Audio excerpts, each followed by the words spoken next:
Good afternoon, everybody. I feel like Dan Rather reporting. It's been 24 hours. Hopefully, this show will go a lot better than the last. We had some technical difficulties, and, well, it didn't end up too well.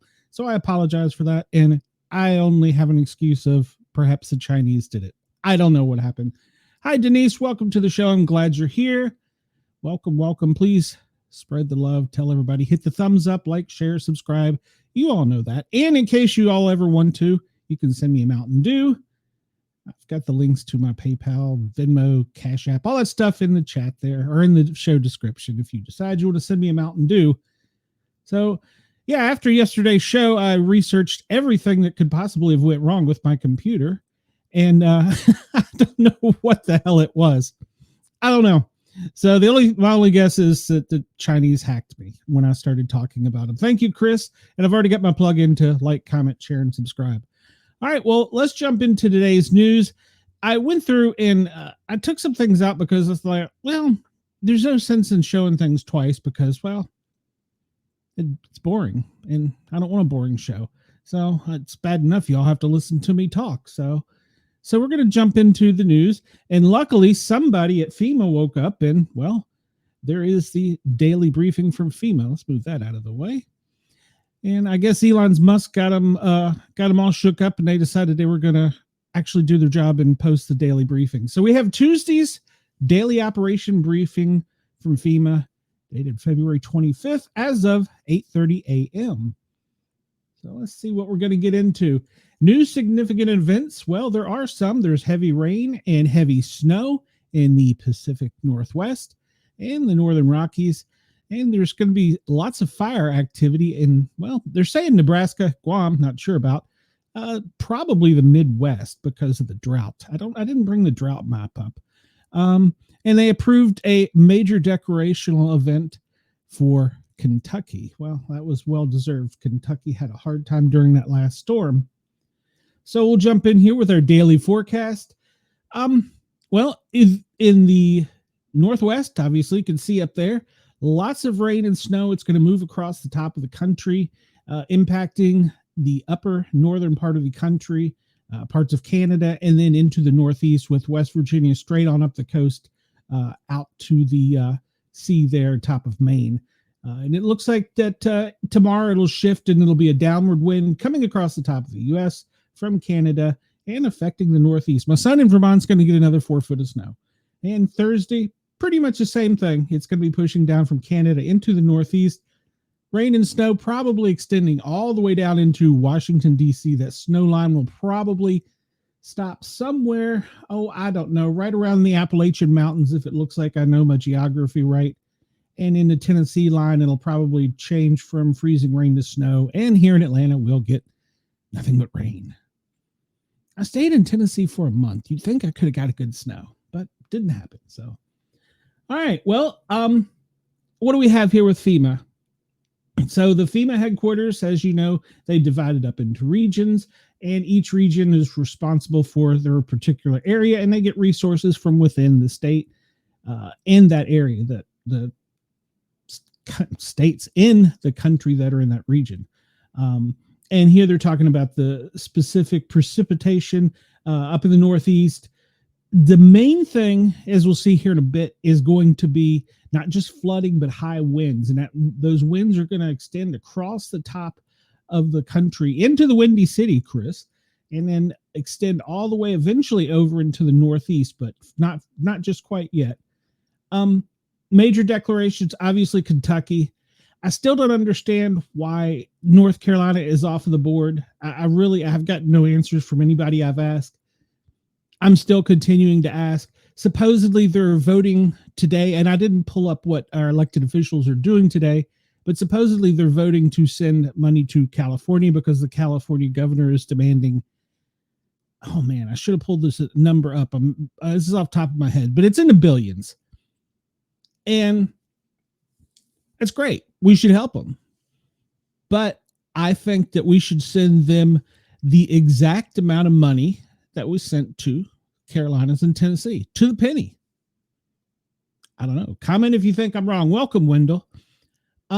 Because I don't really think they did as much in the Carolinas and Tennessee parts of Virginia too, as they should have. And now we're going to give all this money to the West Coast. I understand it's a larger population density. I understand there was a lot more people, physical number. I'm not talking about souls. I'm talking about, well, I guess I am talking about souls. I'm not talking about area. I'm talking about number of people. More people were affected in California, but the same is true in the Carolinas. People lost everything. So I think if we're going to send money, to be fair, we should send them the exact same amount of money we sent to the Carolinas. Let me know what you think in the comments. I could be wrong. It's just my opinion. It is what it is. So let's see what else. That's the only significant thing they've got marked as going on. We're going to see that uptick a little bit here with the windstorm and snowstorms that are coming in. You'll probably see some declarations up in the Northwest here, probably in the next 48 hours, I would guess. But as of right now, they only have 36 people assigned to it, 28 search and rescue teams assigned. Not really sure what their task is unless they're still in California and the Carolinas, but they're not showing on the map, which is kind of weird. So, all right.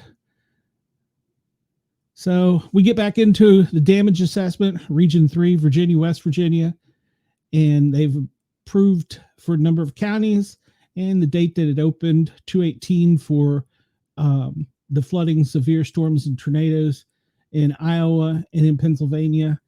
And then West Virginia. That's not Iowa. It's in Virginia. Oh, God, I can't read.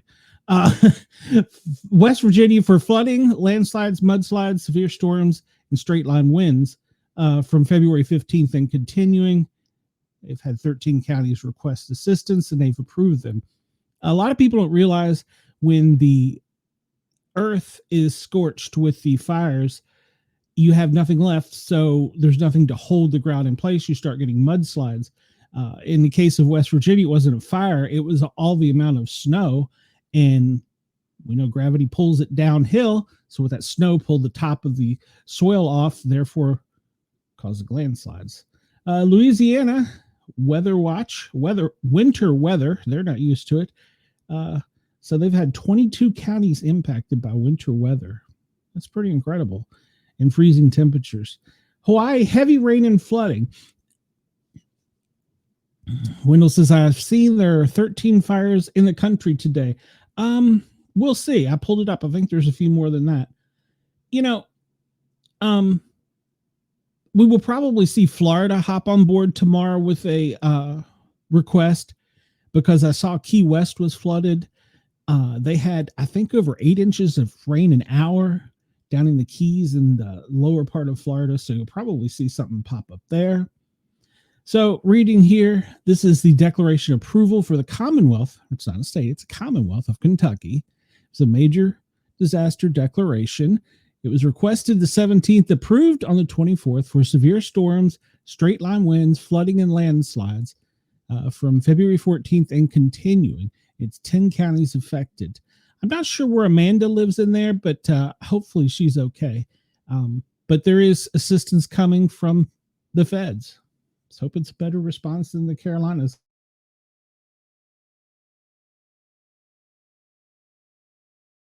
Requested assistance.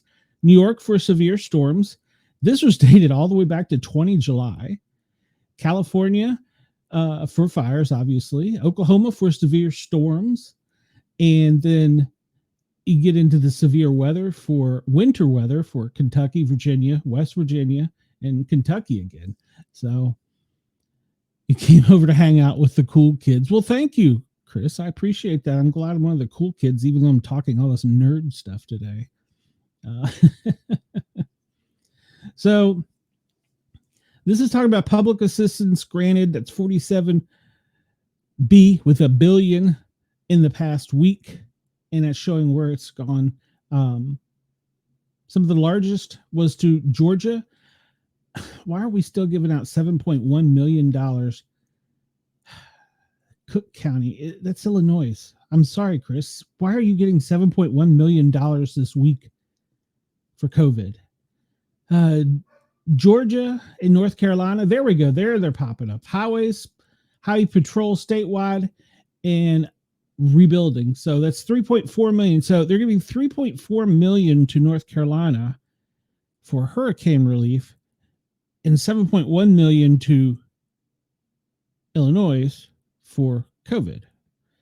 Luckily, down below, North Carolina is getting some more of the COVID money with 3.2 million, and then they're getting an additional grant of 2.6 million.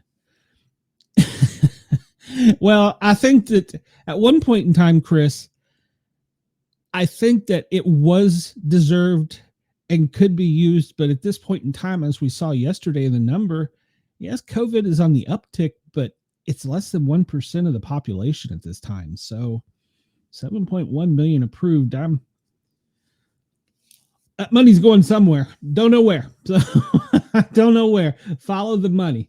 Yeah, COVID 7.1 for a total, Chris, if you're looking to the right there, for a total to Illinois of 2.2 billion, it's B dollars for COVID-19.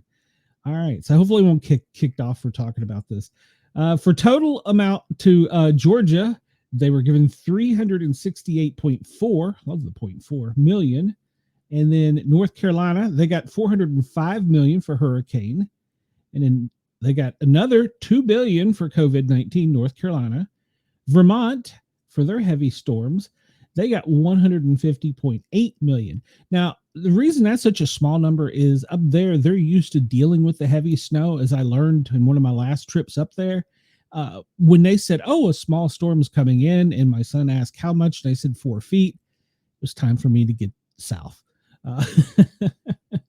Texas has gotten hurricane relief to the tune of 84.2 million. This is total now. For hurricane and severe storms, they get an additional 50.9. West Virginia got 6.5 million for flooding, and Mississippi got 73.4 million. So Alaska just had a few minutes ago. Okay, well, we'll pull that up on the earthquake map here in a few minutes, Wendell. Good to know. Wendell, do you know if they issued a tsunami alert by any chance? Let's see. And the immune system is becoming better adapted to fighting it. And in fact, that diseases tend to weaken as they mutate. I just don't get it. You're correct, Chris. Which also, I heard another YouTuber say this today. Literally with the bird flu, I'm not sure if you're familiar how they sterilize the areas. But basically, they go into where the birds are kept, the eggs and the meat breeding processing facilities, and they use a flamethrower. They use a flamethrower to eradicate the disease, i.e. the birds. Which I don't know if that's humane or not, but I don't. That's not for me to decide. I'm sure PETA should, and I think they should be on them. Having been a firefighter, I think that's one of the most horrendous things you could do to anything is burn. But anyhow, beside the point, it's just my opinion there. And remember, this is for educational purposes only, and this is all my bloated windbag opinion. Why are we not doing the animals the same way as we do humans and letting the disease go through the system and get in our DNA, and eventually our body builds up an immunity to it, instead of just killing them? I mean, separate them, let the ones that survive, use them for testing to see how they survived. We can do that genetically. But Big Pharma has a better answer. Remember, I told you the other day they can no longer jab you because of past events. They're now going to jab our food source. So instead of a bird flu jab, yeah, I'll probably get pulled on YouTube for this, they're going to inject the chicken with the jab. I don't know. You can let me know in the comments or email me your opinion. I'd be more than glad to share them, as long as they don't get kicked off of YouTube. So public assistance grant activity, this is per region. If you remember, the country is divided up into 10 different regions. I can go back up there, but that's how it's broken down per region. I think we're in region 4. Let's see here. If we go back to the top. Let's see. We're in region 4. California, I believe, is region 10. So it starts from the top and goes all the way to the left, I believe is how it works. All right. So that's how much they're getting per region. And we went over for what? Just still don't understand the COVID money, but who am I? So 43 approvals with 12 pending. So they still have a little money in the pot. It's interesting. If you follow the news, it's interesting. What region is New York? Denise, I believe they are 2. Let me go back up here. I believe they are region 2. Let's see if I can read my map here. I think they are region 2. So 1 is the north. They're either 1 or 2. I can't read my map. It's too far away. I believe they are region 2. We can do a quick Google search and find out. I'm not going to say for a fact, but I'm pretty sure they're region 2. New York. It doesn't say what region they're in. Just that they got money. All right. Where were we? This is new. I haven't seen this. Talking about survivor engagement.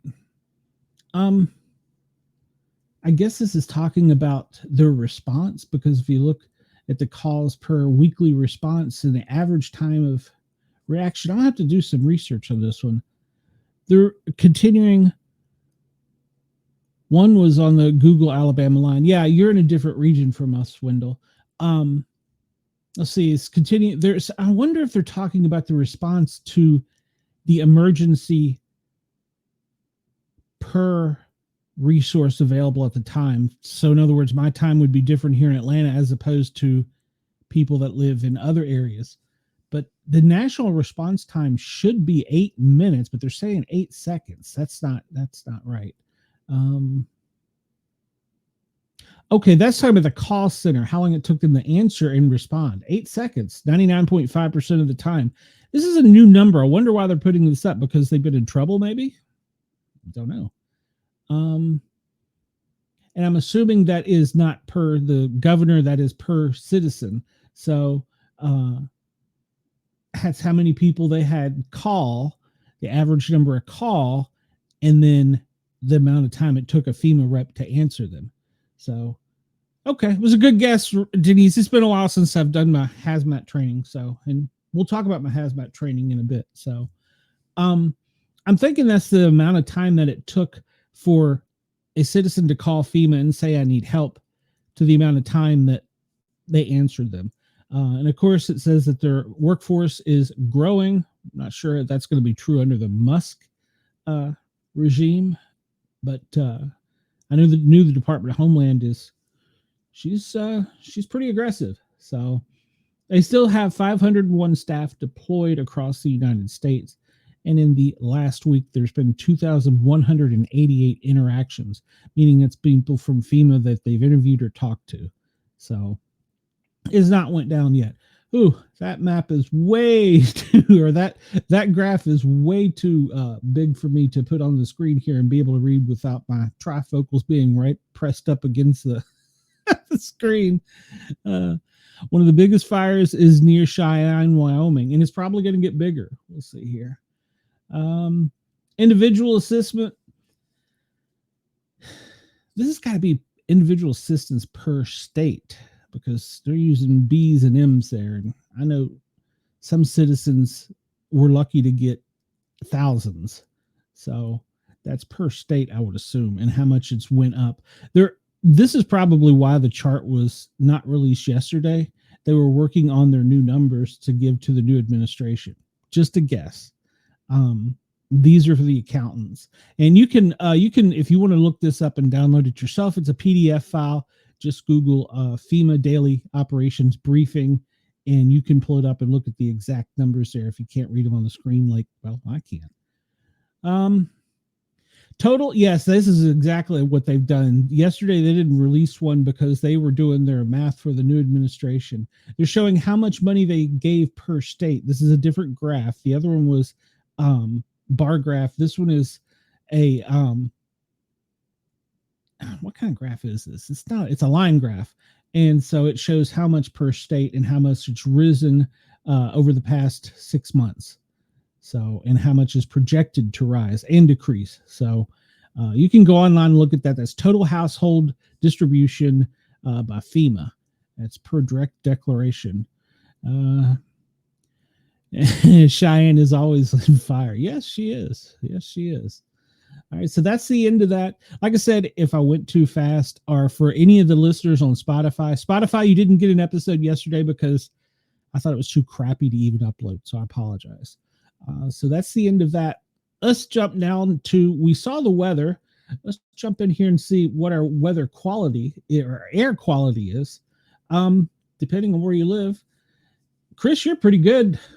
Looks like I'm still in the yellow, which is moderate air in the south.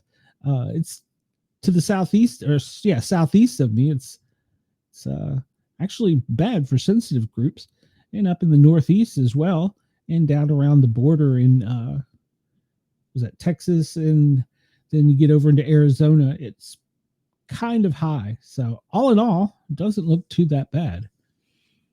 Union, Washington is under flood warning. Okay. That makes sense with what I'm going to show you here in a minute. All right. So there, Wendell, you were asking about the fires. I knew I had it pulled up. I think there's a few more than 13, probably 13 large fires is probably what it was. It's interesting, even with the heavy rains out west, you still see little fires.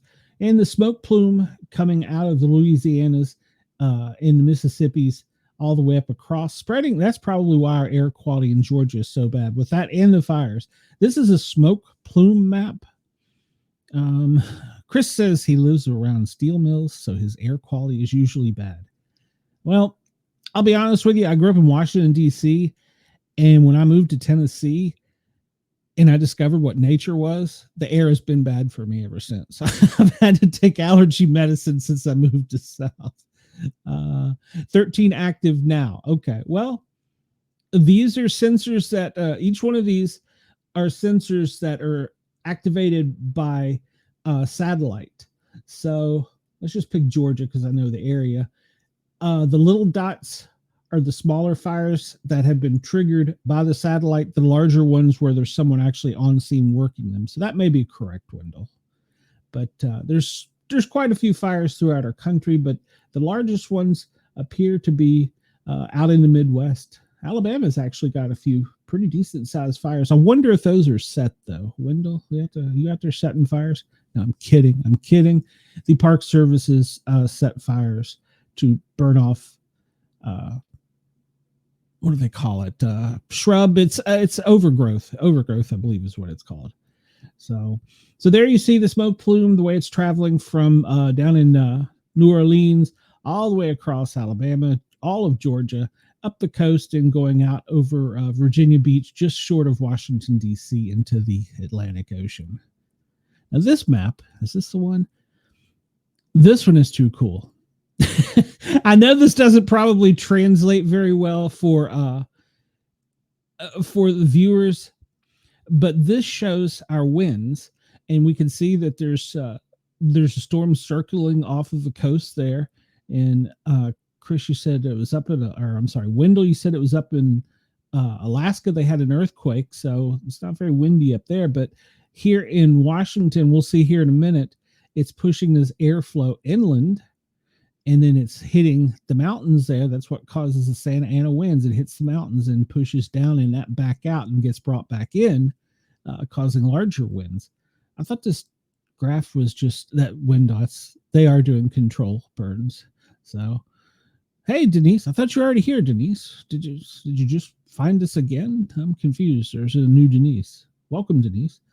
So this is a pretty cool, for the radio listeners and for the Spotify listeners, this is a picture of the globe where AI has taken and used all the different plotting charts to show how the wind is blowing. We know that, oh, Denise says it's me. Okay. Maybe you had me on Facebook and now you got me on YouTube. Maybe that's what it was. Anyhow, they use AI to show how the wind blows around the globe, and you can actually, just like in Google Earth, you can move the globe around and it will show you worldwide. I just thought that was pretty cool not to share. So there, I'm nerding out a little bit there with some technology, but You can see off of the west coast there above Washington, there is definitely some ducting that is causing the winds to push inward. And with that is bringing heavy snow and heavy rain, depending on where you are. It's heavier rain to the south, which is California and Oregon, and heavy snow to Montana and Washington, which we'll see here in just a second. So I just thought that was a pretty cool map. That way you can see. And you can see that there's also over the Atlantic, there's some circulation up along the coast, extending up into maybe the 52nd state.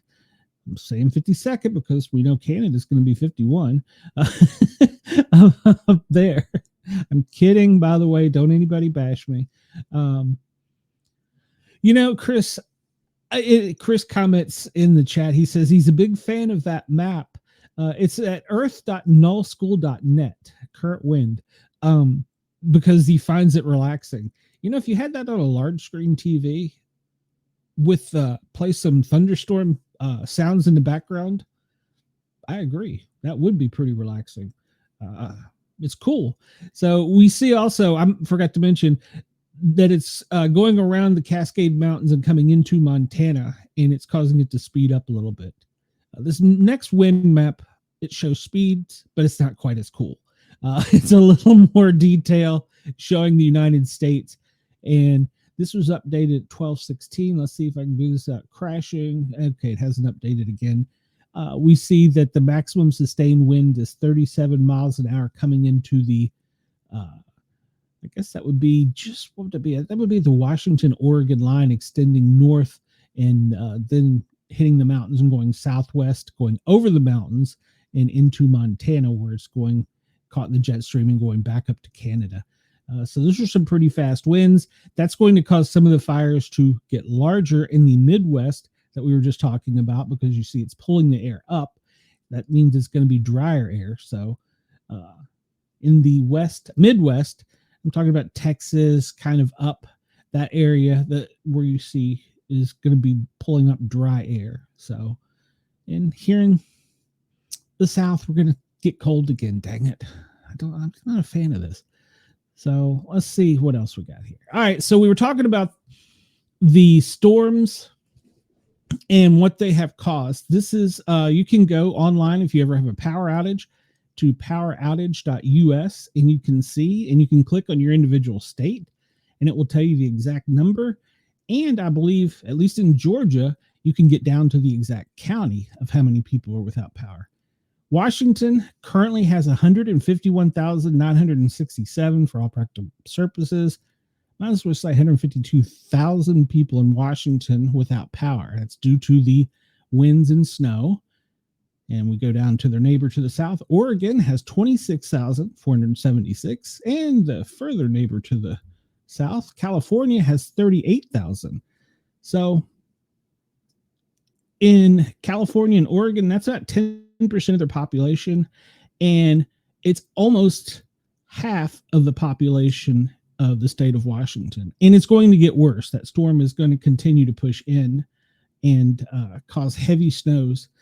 I pulled up a news article here to share with you. Thousands have been hit by power outages as damaging winds have struck the West Coast. More than 100,000, we just reported that, in Washington, Oregon, without power after strong winds came across the Pacific Northwest. Well, why does it matter? Because wind gusts could be a danger to people and vehicles. Big trucks do blow over in this, so if you're on the highway and you got high winds, stay away from the big trucks. They can be blown over fairly easily. Of course, you also have the problem of tree damage falling across highways that could make driving difficult or strike vehicles. As of 12:40 a.m. Pacific time, this was last night, they said that 42,000, we know the number is higher now, in Washington are without power. And let's see, Oregon, I lost my train of thought there, 76,000 in Oregon. So it's a high number. Let's pull this up and make sure it's nothing from Ross telling me I'm not on the air. Okay. Let's see. 7,500 in Washington, 44,000 in Marion counties. These are all in Washington. They've closed schools, opened warming centers. King County, that's where my family is all from, 11,000. And Lewis County, almost 5,000. The high wind is going to extend, and it's going to pose a hazard. They're saying gusts up to 60 miles an hour, 30 to 35 mile an average on the coastal areas, with maximum of 70 miles an hour. So that's around the Seattle area up to Canada. So stay away from it. It's dangerous. Stay inside if you can. The National Weather Service has written on X, formerly known as Twitter. Strong winds are expected this afternoon through early Tuesday morning. Please prepare for these winds, as they could potentially down trees, make driving difficult, and cause multiple power outages. Prepare for the worst. Yes, you should always have your stuff prepared. I've been watching a lot of these shows here lately because, as I said yesterday, this show is basically about how we survive today, when all the other shows are about we're going to die tonight. I watch a lot of those shows. A lot of them are preppers. Not saying anything negative against prepping. Prepping is a good thing. We should all have stuff within arm's reach at all times. Probably a pocket knife, a flashlight, or the two main ones. And everybody says a lighter. I'm up in the air about that one. But you should at least have a pocket knife and a flashlight on you at all times. And during cases of these storms, you should have go bags prepared in case you got to get out of your house. So if you want, sometime we can go over some simple things you can do. We can have a special show. If you're interested, let me know. Let's see. Seattle also published in X that they were experiencing localized winds up to 60, and they were saying that they're going to continue, basically. So as of last night and up until 4 p.m. today, this is their time. It's going to actually, it says 6 p.m. on Tuesday. It's going to continue with the high winds. So I'm sorry out there for you folks on the West Coast. It's going to be rough for the next little bit. So hang on. I'm sure we'll start seeing in our FEMA reports their assessments popping up in the near future. So this is talking about where the storm's going to move further inland. It's going to affect Montana out into the Midwest. Eventually, Chris will get over to you. Heavy rain, damaging winds.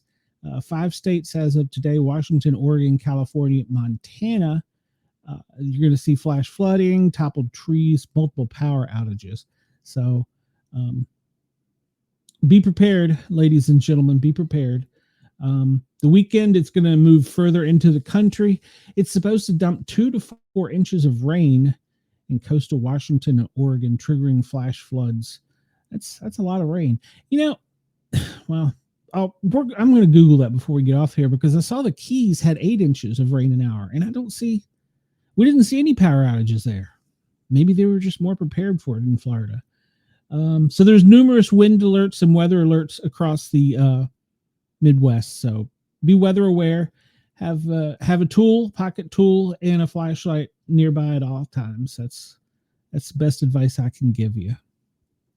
All right, we're gonna hop stateside here, and then we'll go to a local story for me. These are events within the past 24 hours. We see down in California, Los Angeles, they had a large commercial. It was a pallet yard. If you've ever looked at any of the warehouses, they stack the pallets outside, and well, somehow the pallets caught on fire and caught the building on fire. So that's been a very large fire they've been working for in LA. Chris says, Newsweek putting a fairness meter on their article. Yeah, I didn't even comment on that. It's funny that they're asking the readers to what degree they're full of. Yeah, agreed. I actually, for doing this, I asked multiple people's opinions, including Jurg's, what news sources they trust. And I wasn't talking about politics per se. And it was funny the amount of people back and forth I got. Then I went online and did some research. I found, for my purposes, probably ABC is probably the closest to up the middle, as to use Ross's term, as we're going to get. Unfortunately. So I don't like ABC. Let's see. They had a first alarm fire in Dallas, Texas. It was earlier today in Texas. It was a fire in a 1-story wood frame dwelling, and they advised that they had the fire under control shortly around 1:30 their time. which, no, it couldn't be right. It could be, that's got to be Eastern time. Okay. So 0130. Okay. So it is their time. My bad. Sorry. Here in Atlanta, gas leak, Paces Ferry. They are always forever having gas leaks around these construction sites in Atlanta. It's being on the hazmat team, which we'll talk about here in a minute. It's gas leaks suck. Not only for the traffic and citizens, for us. Cobb County, what did they have? They had a small house fire, and they had to go into defensive mode, which means they had to stay on the outside. So it must have been pretty well involved with flames when they got there. Noonan County, Georgia, they had an electrical fire in a 2-story apartment building. Okay. We have down here Sumter County, Georgia. Sometimes it's hard to read. 111 Oak Ridge Drive. I'm going to say that's a field fire. Yes, that's probably the field fire. We looked and we saw there were brush fires down there. So that's probably what that is. Let's see what we got up here. You got, Chris, you start listing the scanner and reporting stuff so we know what's going on in your neighborhood. Denise, I don't know where you live, but we could always try and look. Pittsburgh, they had a 2-story duplex fire. And what do we have down here? Aircraft emergency, Rocky Point, North Carolina. I did see this flash across my screen last night. It was a small plane crash down in Rocky Pleasant. Up in Andy's neighborhood, what kind of trouble is he causing in Baltimore? A box alarm assignment for a marketplace that has fire in a kiosk in the middle of the market. Okay, well, that could be dangerous. Hopefully the sprinklers got to it. Sounds like it did if it was only a box alarm. Usually a box alarm is, it depends on your municipality, 3 engines, 2 ladders, and a chief and an ambulance. Could be give or take 2 engines, a ladder, depending on what part of the country you live in.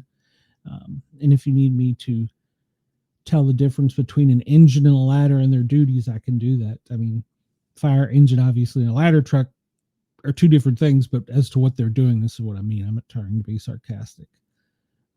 Salisbury, Pennsylvania. Command has a fire in a basement of a 2.5-story end row.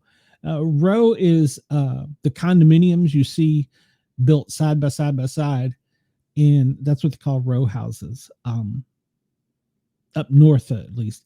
And in a basement, that's one of the hardest fires as a firefighter to fight, because basically all that heat and everything is already pushed down, and it's, unless it's vented and going upstairs, meaning burnt through the floor, the fire is extended through the walls to the roof, all that heat and smoke is compartmentalized in that basement, and you have to crawl down the basement stairs, and it gets hotter and hotter as you go. It's one of the worst fires. One of the best ways to fight it is there's a tool where it's basically you feed a metal pipe in to the stairway and it just sprays water to cool the area, and then you advance a team. Or depending on how far the fire has progressed, you can get above the fire into whatever room, kitchen, living room, and you can cut a hole in the floor to let the smoke and heat out. So then you can go in and put water on the fire. Did I go into too much nerd stuff there for you guys? If so, I apologize. It's me nerding out over the fire stuff. Stabbing in New Jersey. Remember we talked about this? They don't know the condition of the victim. It's a female victim. There's going to be more and more knife events in the near future. We did talk about car events, but there's going to be more and more knife events. Situational awareness at all times, especially ladies. We talked about how yesterday, every 6 seconds, there's a sexual assault, predominantly on females. Situational awareness. I know it sounds silly. Don't go into a dangerous place, but sometimes you got to ride the subway or the metro bus or whatever. Always be aware. And having worked in the streets, I can tell you if somebody's about to do something, they've got a particular look to them, then their eyes and their face, and it's their intent. So just situational awareness, keep that little pocket tool with you, or a bang stick. That works too. I'm not opposed to those. Body recovered Staten Island. NYPD is on scene for a body recovery. All right, that's in the New York Harbor. All right, interesting. New York is always burning. Manhattan, 21-story high-rise, fire on the 10th floor. In Manhattan again, they had another high-rise fire. That one was on the 16th floor. I never did like fighting fire on a high-rise. Another one, FDNY transmitted all hands in a storage container of a building with hazmats. Storage containers are also possibly the second worst fire because you have no idea what's in them. People have rented them to put their meth lab or their stuff while they move. You can't tell until you get in there. Fire in a garage. This is probably another stabbing. New York PD on scene of a male victim shot with a firearm, and its firearm's been recovered, and the condition of him is unknown. Unknown perp information either. Well, hopefully there's a video camera. Wendell says the one that he is watching is live 24/7 national weather, radar, and alerts. Okay. Well, I can pull one up too if we want. Brooklyn had another very large fire. It's a 20 by 40 structure, 3-story. I don't want to bore you all with all the fires, but basically a house fire in, you said mine has more information. Well, I'm trying, Wendell. Thank you. Thank you. And this site, anyone is free to join, the New England Fire News Association, and you're free to join, and you can report incidents in your neighborhood. They have to, let me qualify a little bit. It has to be a confirmed incident. You can't just send in, I see smoke down the street. Lyndhurst, another fire. Let's see, Long Island, that was a fire too. Do we cover that one? Bayshore, a shed fire. All right. I think we covered this one yesterday. MVA with entrapment. No, that's a new one. That was in Rhode Island. We don't see much from there. In Middleton, Mass, they had 100 gallons of oil burning in a vessel. We're going to talk about that here in a minute. Not that one. Quincy had a fire and a ceiling fan that extended into the floor. Would it be the ceiling it extended to or the floor? Because the fire burns up, wouldn't it be the ceiling? But be the floor if you're about, I don't know. Perspective. Let's see. What do we got? This was in Mass in Brimfield, a car fire in a building. It overheated the system. Well, I guess it was on fire. It would. And I think that was it. I didn't see. It's pretty much it. This site it's kind of underutilized, and people really should report stuff in here more often. And hopefully, if you listen to a police radio or police scanner, you can send information into them as well. Like I said, it just has to be verified information. So it can't just be smoke down. I see smoke down the street. This is our world events. I just kind of scanned it. There wasn't a whole lot new on here. When was this one? This was yesterday after we got off the air. Water accident, 3 dead, 2 injured. Well, I shouldn't say after we got off the air. After my thing stopped recording. Thank you, Wendell. Glad you came in. We've probably only got about another 15, 20 minutes left. So let's see. What was this one? Officer killed. We're going to talk a lot about this subject. And when I say this subject, this particular case here in the very near future, this was the hospital. I may have some information on that that is very personal and up close for information. So stay tuned. You will probably see it on the Paranormal Guys or maybe a special incident. All right. So police say that there was some kind of shots fired in South. I'm going to pronounce this right. Chris Elgin, in an elementary school. Who shoots in an elementary school? Come on, guys. That's not cool. Arkansas, severe weather. They're bracing for another rare winter storm. Come on. It's not going to be that bad. We already have one. There's another fire, Texas. This one is probably what we looked at yesterday, the biological event at the border with the measles outbreak and, of course, the listeria.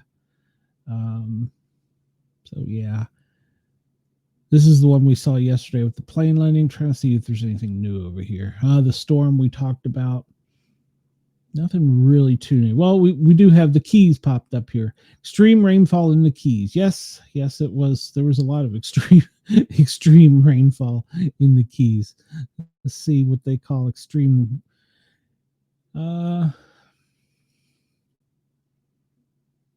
That's all the details it gives. I know I saw yesterday on the Keys that there was lots of buildings flooded. I'm being redirected to Weather Central. All right. Well, I guess Weather Central is unavailable. Oh, there it comes. This is the authoritative window. You checked out too soon. Window is what on YouTube, Wendell? I'm not sure what you're talking about. Well, this is a new chart I haven't seen before. Interesting. Okay. This doesn't give me more information than I wanted, but this is pretty much what I already have. We'll look at the Keys, and they're calling it a hurricane. It wasn't a hurricane. It was just heavy rains last night. It won't show me what that is in Texas. All right, I'm not going to play with this while we're on the air here, but it looks pretty much the same as what we saw earlier. Let's see if while we're here, if they have that earthquake. Where did he say the earthquake was? It was Alaska, wasn't it? Let's see if it pulls anything up while we're here. We'll see how good this World Meteorological Association is. High temperatures. Okay, well, no, that's not what we're looking at. Nope. All right, so we're going to ignore this site for the moment. Get back to our regular map. No, Wendell, this is all on, this is actually called the event map. You can pull it up, and it's a worldwide map. And as we zoom out, I debated on pulling up the other map showing all the attacks. And they go right down to what the drones were and everything. We hear that enough on the news. It's boring enough. So I'm not going to report on that. The terrorist attack in France, we heard about on the news. Mass demonstrations against their governments in Europe. We hear enough of that in the news. I'm more interested in, us here in the States, and not so much man-made things, because all the man-made things make the headlines. That's what the preppers are there for. Let's see, this popped up here, Wendell. Is this one we were talking about?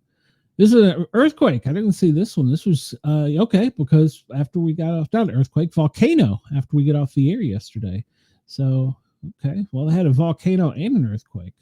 Goodness. That's just to the, almost due west of Anchorage. The volcano is erupting. Interesting. And what is this? That's just there is a tsunami alert. All right. So for the North Pacific Ocean, British Columbia, they had issued a tsunami alert. All right. Well, that hopefully it won't affect anyone. A lot of times they trigger them just in case, but vehicle capsized in Alaska. Okay, no, that's not what we want. But a tsunami alert, that one did just pop up. So let's see, out in the Dakotas, they're already dealing with the severe weather, and they have a tornado. Wyoming, it's a drought. It's strange. On one side of the country, or one side of the state, you're seeing tornadoes. On the other side, you're seeing a drought. All right, what else we're going to get into here? Osterkill, we looked at that one already. We were going up the East Coast here. Sorry. And did we make it into, we did the water accident. So that's pretty much what's going on in the lower 48. I will go into any of these other things if you want me to, but typically I'm going to try and keep it to the continental U.S. and maybe our new states, Greenland and Canada. I'm kidding. Don't at me. Even though I have been to Greenland, I can't say, it's beautiful. Heck, it's really beautiful. So I wouldn't be opposed. Been to Canada. No offense to the Canadians, but stay where you're at. I'm making it hard to leave. Well, okay. Well, thank you, Wendell. I appreciate that. That's a compliment. Hopefully the other listeners that are listening and people tuning in feel the same way. That's funny. Thank you, Wendell. I appreciate that. That made me feel good. Let's see. That popped up on my messenger. Carroll County. I'm going to assume that is. They got into a pursuit and they arrested a New York man after a high-speed pursuit in Carroll County. I'm going to assume that's Carroll County.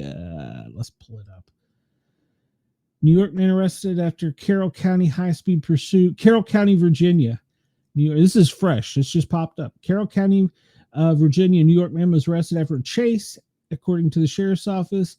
Juan, whatever his last name is, Ladelfa, 29, was charged with pursuit. Began when he was seen driving a Ford Mustang on 77 South in excess of 90 miles an hour in a 65. Sped up when deputies, I don't want no cookies, sped up when deputies got behind him and the pursuit was on. Speeds were recorded more than 100 miles an hour. That will get you arrested, ladies and gentlemen. He made a U-turn and headed back.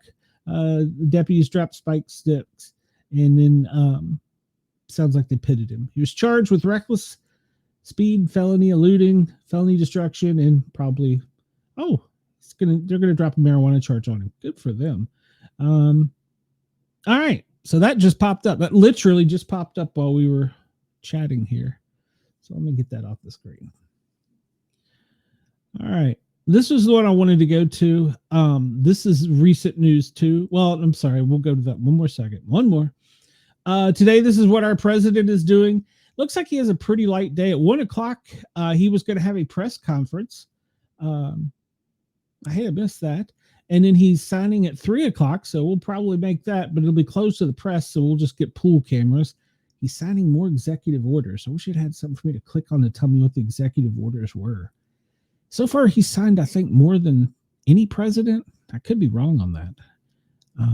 But he signed a lot of executive orders.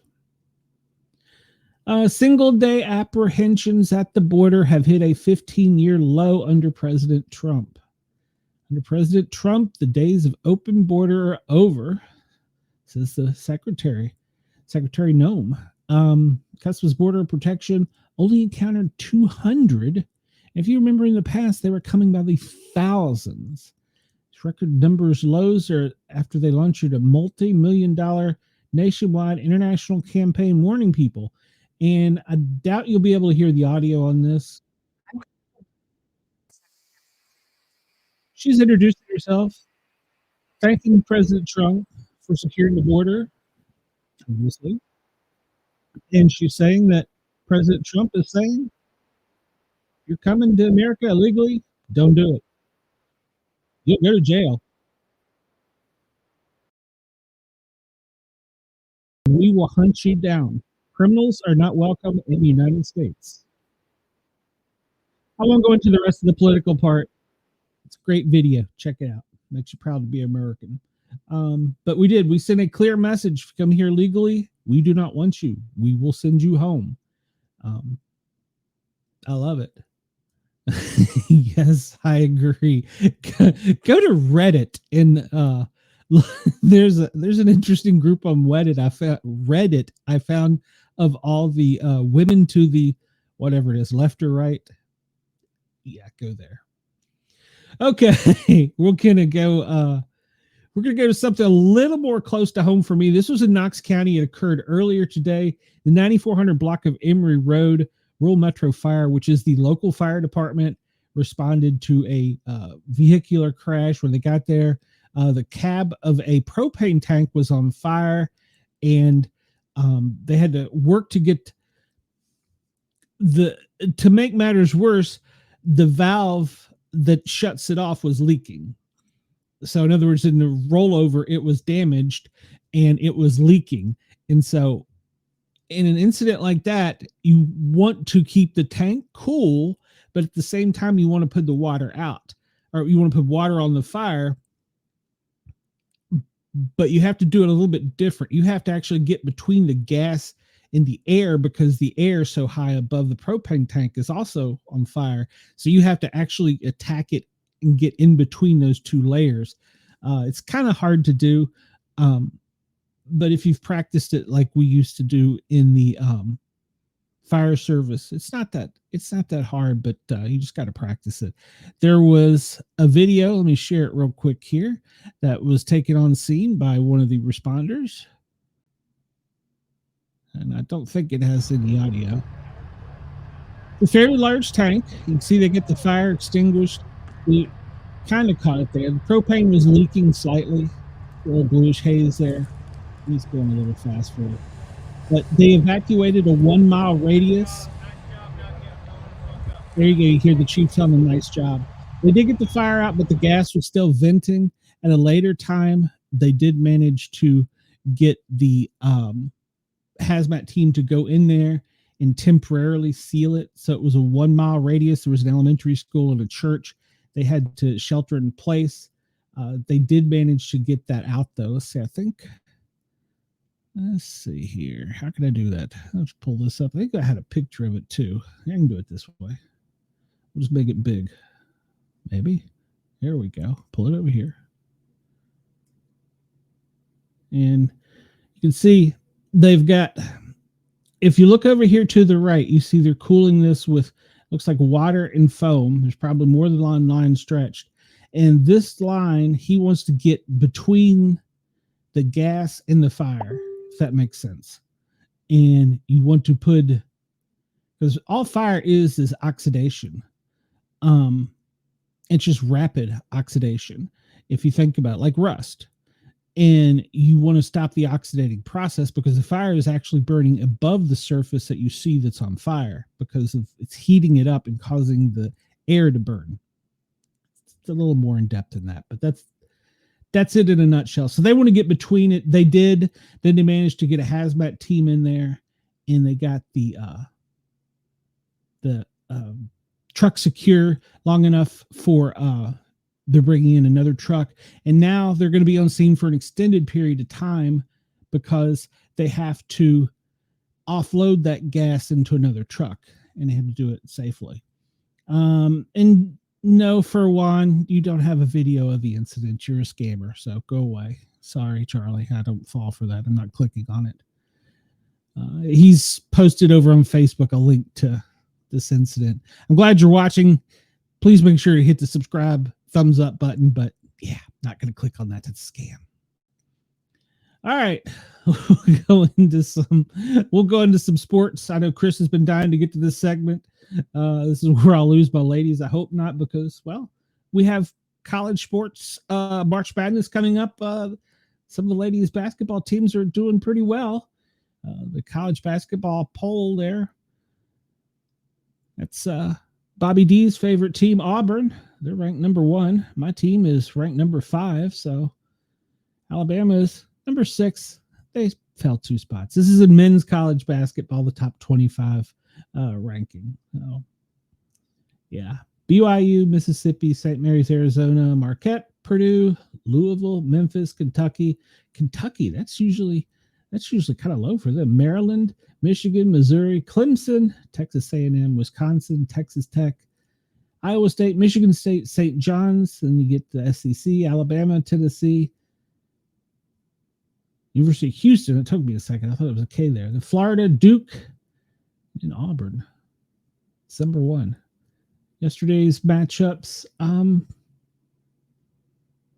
was Houston over Texas and Michigan over Nebraska. NBA, not much of a fan. There's the scores if you wanted to see them. Women's, Georgia was beat by Texas, and Baylor beat Kansas State yesterday in the polls. I think Tennessee, click on it. Maybe it'll pop up. Chris says 2 Alabama teams in the top 10. Impressive how far the SEC has come in basketball. No kidding. Well, Texas, the Longhorns are number 1 in women's basketball, followed by UCA, Notre Dame, USC, UConn. There's the SEC team. Here's the SEC. South Carolina, LSU. Well, then we got North Carolina, NC State, TCU, then Tennessee. My team is number 11. And Ohio State, Oklahoma, Kansas. Kentucky, once again, is ranked lower. I would have thought they were doing better. By Duke, Baylor, West Virginia, Maryland, Alabama. Sorry, Alabama. Sorry, you're number 20. Don't care. Oklahoma State, Creighton, Michigan State, Florida State, and Louisville. That's your women's top 25 in college basketball. So yesterday we talked about this, and this had a cool picture. We kind of mentioned it. Well, it may have made it out there. It may not have. I'm not sure if this story got out yet or not. NASCAR was in Atlanta, and it was a photo finish. I mean, you can see that's like less than a second apart. That's less than the 10th of a second apart. But they got in trouble because they finished under a yellow right as they were on final lap, rather than giving them the extra lap so they could race it out. And so they caused a little bit of a uproar among the fans because they felt like some cars were slowing down because they saw the caution up ahead, but yet they waved. As you can see, it's not even a yellow checker. It's clearly a yellow flag, but they ruled that was the final lap and that was the winner. So they got into a little bit of trouble over that. They're going to have to review the rules, but they didn't let them race it out. They should have given them a caution, let the lap track clear up, and then give them 2-lap final. But they just said, nah, we're done. So that tickles me. So I'm not a huge NASCAR fan, but yeah, that was definitely a mistake because they should have thrown a yellow white out and then let them brought the field back together.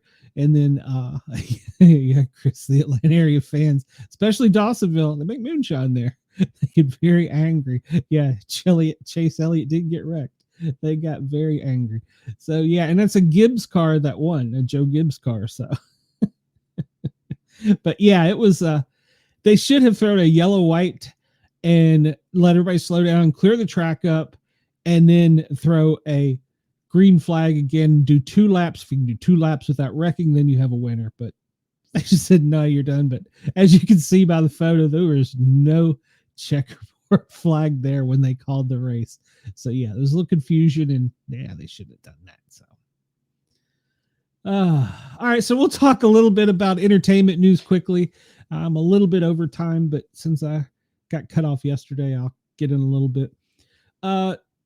See, so Elon's son X, and don't even ask me to pronounce the rest of this, when he visited the White House, his mom is upset because they're divorced. He's got a different wife. His mom was upset because he's gaining fame. People are contacting her, and she thinks that, according to her feelings and her thoughts about it, that he should be given, they should ask permission for him to be famous rather than him. It's blown out of proportion by him just going with his dad to the Oval Office, which I don't know. He did get famous for what we're going to see. That's his ex-wife, Miss Grimes. And apparently they're pretty social to each other, but he did cause a controversy, which we're going to talk about here for a second, called Boogergate. I'm sure that you never would have imagined that would have been a word I would use, except on maybe Misfits. Booger. Yes, there is Boogergate. Because, well, while he was there visiting the Oval Office, he picked his nose and he wiped it on the Resolute desk. Now, so here's what Boogergate is. And if you're not a conspiracy theorist, you probably won't understand this. So supposedly Donald Trump is a germophobic, and one side says that he wanted it removed and cleaned. And the other side of the argument was that they were scanning the office. And Jurgs, if you're listening, you can tell me how this works.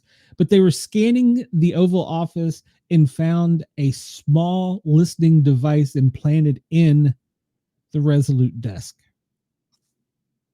Now, he did wipe a booger on the desk. I can't believe I'm saying booger on my own show. He's a 4-year-old. That's what they do. But prior to coming in office, most of the items are cleaned, refurbished, restored, and put back to like new. So that would have been basically a just redone desk. The Resolute desk would have just been remodeled because it had been in the office for Biden. So one side of the theory is saying that Trump demanded it removed so that it could get cleaned because of the booger. The other side is saying because of listening device. The official response is a president after election gets a choice of 1 in 7 desks. The desk, the C&O, which is what he's going to use, is well known and was used by President Bush and others, has been temporarily installed in the White House while the Resolute desk is being lightly refurbished. Let's see if I can pull this up. It's on X. I don't know if it'll let me. Okay, so it's just a picture. Lightly refurbished. A very important job. It's a beautiful but temporary replacement. It's still a beautiful desk. But so, yeah, the controversy stems around, was it done because a child placed a booger on it, or was because their listening device in the desk? I don't know. Got me. But still funny, I get to say booger, and that there was a booger put on a desk beside the president of the United States. I don't care who you are, Republican or Democrat. That right there is funny. So, all right. So whichever side of the story you choose to believe is up to you, but you saw the old desk. There's the new temporary desk. The C&O desk is very famous, and so it's going to be in there temporarily. Yeah, Boogergate. There you go. All right, so I wanted to talk about this yesterday. So far this year, we're almost at the end of February. Each month, we have 6 police officers killed in the line of duty. The most recent one we talked about was Andrew William Durante of Pennsylvania, West York Borough. And then there was 2 police officers in Virginia Beach, and listening devices confirmed unfounded. And that's kind of what I figured. But since I got to use the word booger, I was going to run with it. Jurgs. The 2 police officers over the weekend that were killed in the line of duty in a traffic stop. And then there was another one in Mississippi that was killed in a traffic stop, a deputy sergeant. I want to bring this up because this doesn't get covered nearly as much as it should have. 13 line of duty deaths this year for police officers. Line of duty deaths last year, 163.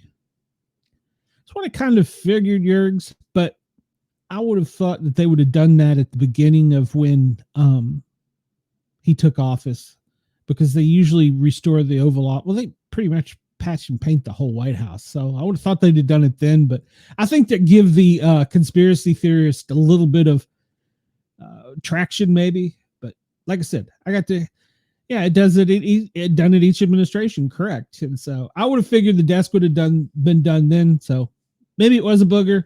I get to use the word booger and talk about the White House in the same sentence. I'm a happy man. So he says he doubts highly it was done again. I'm not sure if you're talking about the booger or if it was cleaned again. I'm sure they probably just cleaned it, is all they did. He can wipe a booger off. He raised kids. I really don't think it was a booger, but whatever. Let's see. Chris says, we lost an off-duty cop early this morning in my area in a car crash with a semi. The guy got killed driving from doing work on his new home, only 30 years old. Well, he's probably tired. So, I mean, I've lost friends in the fire service. We work a 24-hour shift. We've been up 24 hours, and on the way home, fall asleep behind the wheel and be killed in car wrecks. So that happens frequently. Jurg says they clean that office multiple times a day. I would think they would, especially with, the high probability this time of year with flu and COVID and cold season, especially with so many people visiting. I would think that they would clean it multiple times a day. So maybe it is just slightly refurbishing. But like I said, I got to use the word booger. I'm a happy man. Can't take that away from you, Jurgs. Can't take that away from me. I have to use the word booger on your radio station. All right, so getting back to the police officers, that's not a funny subject. There were 163 officers killed last year. The past 5 years, there's been almost 1,800. In the past 10 years, we're at 2,600. And for all time, this is since they've been keeping records. And I don't know the exact date that they've been keeping records. 26,900. Hey, we're not changing my name to Booger. No, it ain't happening. I'm sticking with Sportcat. So the show's not about me, so I can't call it Booger. Yeah, so this is happening way too much. We need to really value the human life more, and we really need to work on bringing crime down. Hopefully, I know, Ross, this is a political hot button for you, but hopefully the 2 new people in charge at the FBI will help with that. Hopefully the new border patrols policy will help that. Hopefully we'll start bringing crime rates down and we'll start seeing these numbers decline. But so far this year, we've lost 13, 6 a month. And I want you to pay close attention to this officer, because I'm going to be doing a complete story about him in the very near future. He was at the hospital when it was seized, I guess would be the correct word. The active shooter, he was the first running in to danger. So he lost his life in the line of duty.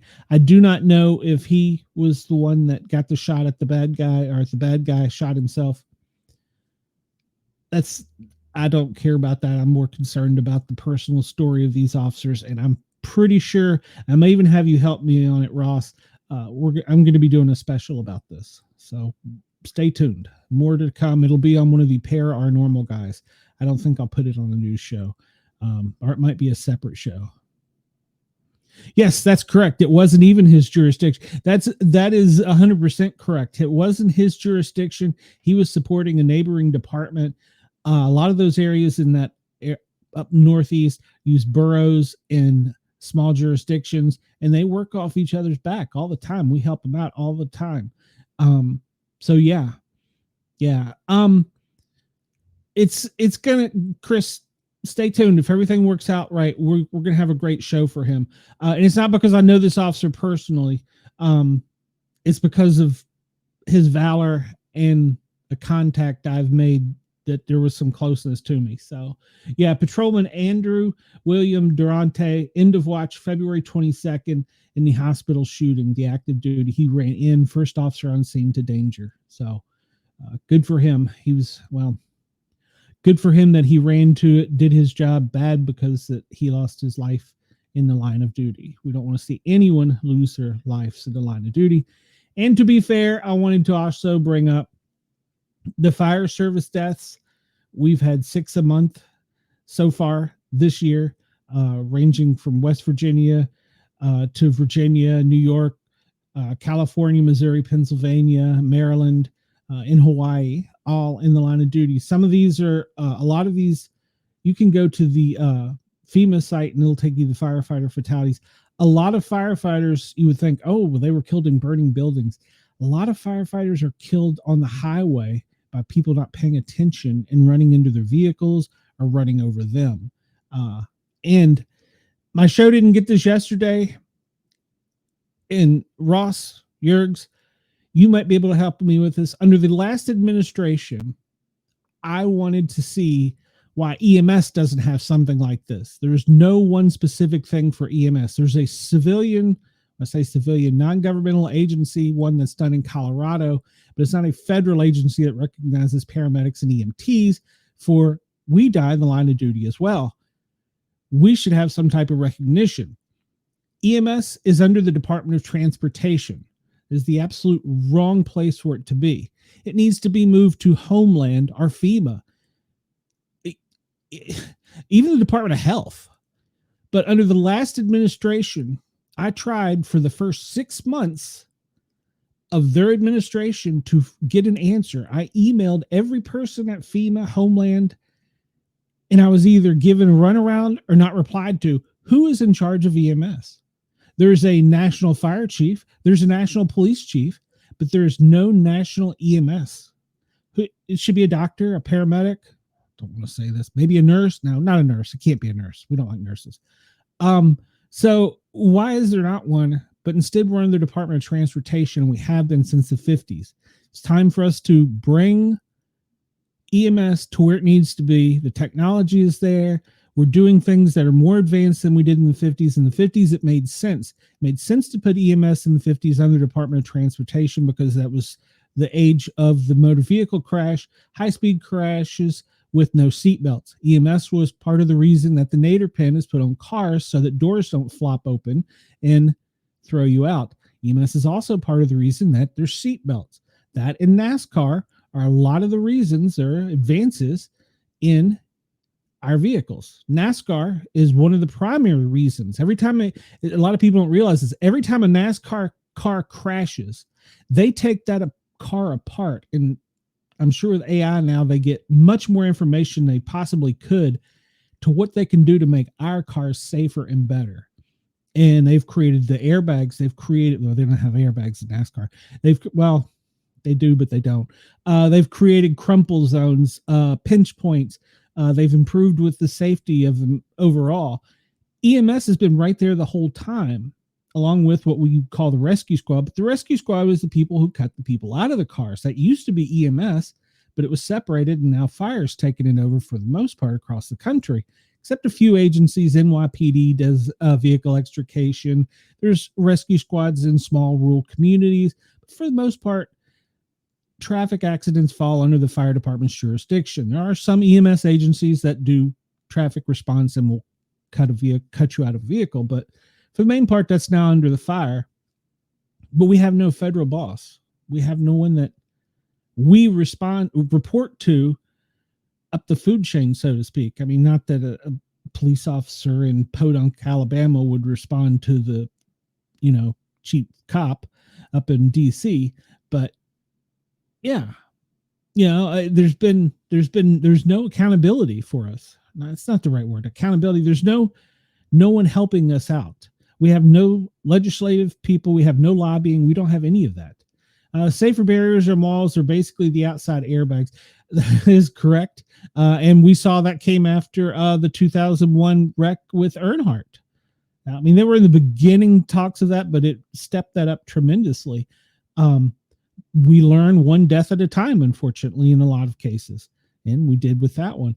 I think they do have one airbag on their roll bar above their head, if I remember correctly. I think there is one airbag on NASCAR, but the technology and the science behind vehicle crashes, what better way to research it than 200-mile-an-hour crashes? I mean, they made them lighter, faster. So yeah, a lot of people don't realize that. But so that was my pet peeve talk for the day. Why doesn't EMS have a place at the table with the federal government? There's no lobbying agency. There's no one to, go to that's in charge of EMS. I'm hoping this administration changes that, but we shall see. I haven't researched it yet. I was such a pain in the butt. I think I was blocked by some people in the previous administration. Earnhardt's death also brought on the head and neck stains. Absolutely. And you have to wear a closed helmet after that too, I believe, Chris, because he was wearing an open helmet.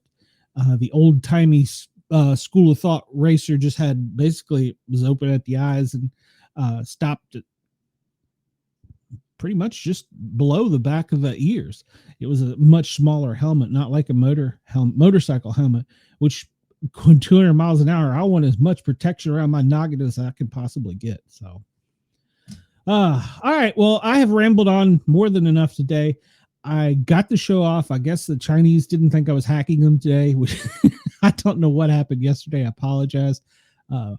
With Ross's permission and with his help, I'm going to keep learning and trying to do this every day. I'm going to come on at 1 o'clock. If you want to tune in and catch, you can go over to Ross's channel, Jurg's channel, TV Talk 24.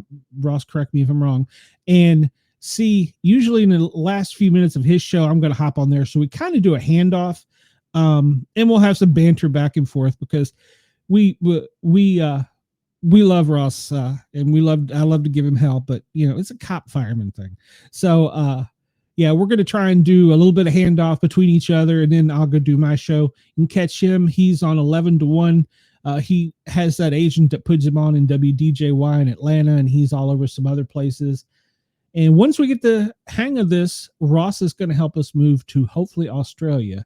I have an email outstanding I need to answer and talk about that. But I told Ross I wanted to get all these buttons and malfunctions out of the way before we took me international. So, yes. Or you can catch him up the middle, Jurg's. And he has a Facebook page. Go check out Ross. He's my buddy. Up the middle, Jurg's, jurgsradio.com, Rainbow Radio. He's got all that going on. He does a lot for all of my shows, not just this one.